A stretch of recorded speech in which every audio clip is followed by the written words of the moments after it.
ang tingin ko ang mas mabigat na problema na dapat malaman ng Pilipino is nag-hemorrhage ang country.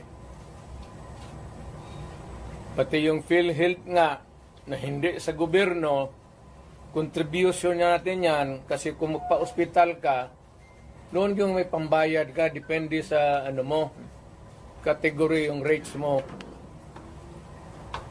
Kung ibang iyo, dividido ba talaga na full o paglabas mo, wala ka ng bayaran.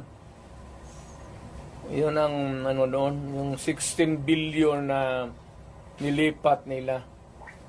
That is the most dangerous at dapat putang inestapa yan. Government malverse the money of the people.